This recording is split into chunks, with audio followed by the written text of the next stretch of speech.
Hey, what's up guys? Neat J here. Welcome to my video. Today, I'm gonna show you how to export your C4D project and render it on the render network on macOS with both Octane and Redshift version. If you're an Apple user, here is the solution to get unlimited high-performance GPU cloud rendering power, which is much faster than local rendering. To get started, you need an Octane X or Octane Render Studio license, and then download the Octane X standalone application. In my previous RNDR tutorial, I've shown some tests like baking the X particles, exporting both Octane ORBX format and zip file, and comparison of rendering time and cost, and both in Octane and Redshift. If you are interested, go check out the tutorial in the top right corner. For the Redshift workflow, I'll use the Cinema 4D Wizard plugin. I'll also show how to download the cloud render images by using the download manager. Check out the links in the description. Let's get started.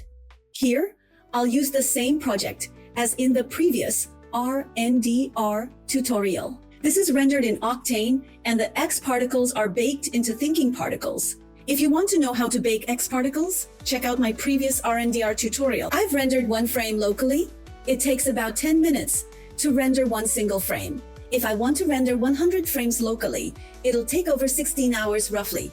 Let's find out how long it'll take on the render network. After setting all the rendering parameters, now we need to export the project. For the Octane version, there are two ways to export the project. One is the ORBX file, and the other method is to use the Wizard plugin to zip the file.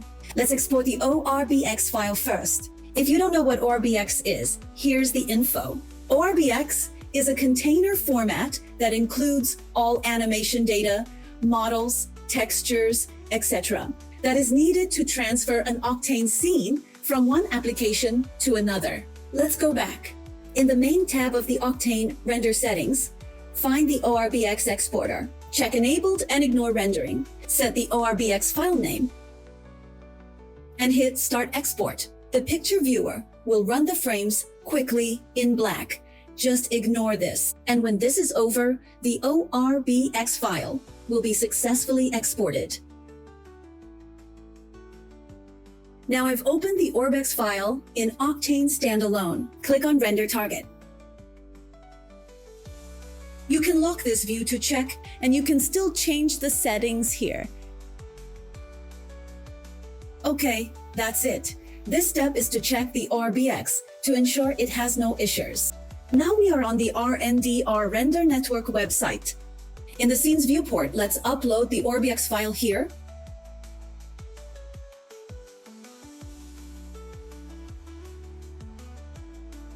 It's uploaded. Close the window.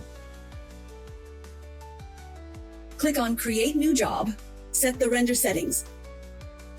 Set the outputs. Choose your project color space. If you have additional settings, just set them. Now we are in the network settings. There are two tiers to choose from. One is priority. It says increase priority for quickly accessing powerful distributed GPU nodes. And the other tier is economy, which is cheaper, but not as powerful and fast. I'll choose economy. Here, we are in the generate estimate. This is for estimating rendering costs by entering the Octane bench score of your computer and the time of rendering one frame. It's just a rough estimate, not the exact price. Let's move on. Click Create Job. We can see the progress of all the frames. They are all requesting the network nodes to render. When they are rendered out, they'll become yellow, and we can review them to check the rendering results. And if a frame is taking too long and not rendered, we can request new node for it, but there will be an additional cost for the new node. I'm going to speed this up.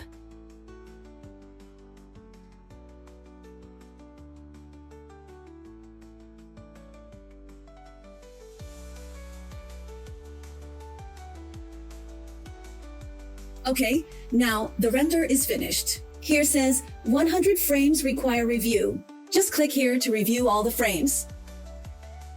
And we can click on the single frame to review it in full review mode.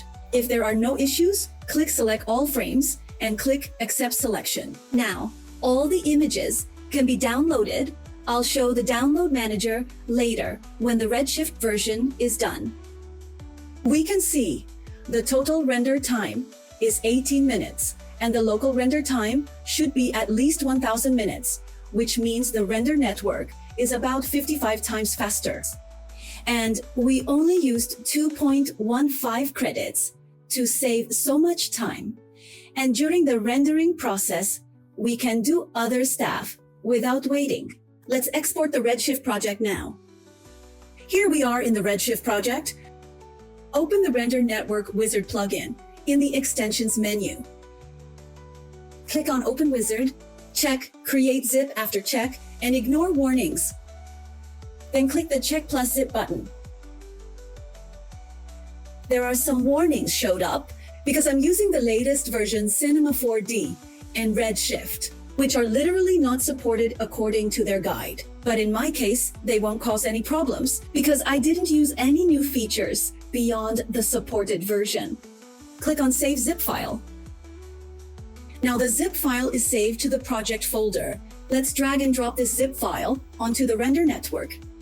Check Cinema 4D file. The rest steps are just the same as for the ORBX file. I'm gonna skip them. Let's check the local render time of 1 frame.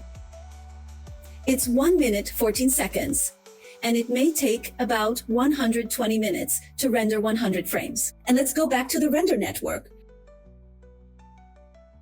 The total render time is 18 minutes. The render network rendering is at least 6 times faster. It's still very powerful, and it only costs 0.39 credits. Let's download the images. And click this copy link to clipboard button. This is the Render Network Download Manager. If you haven't installed it, check the link in the description to download it. Choose your saving location and just press Command V on the keyboard to paste it.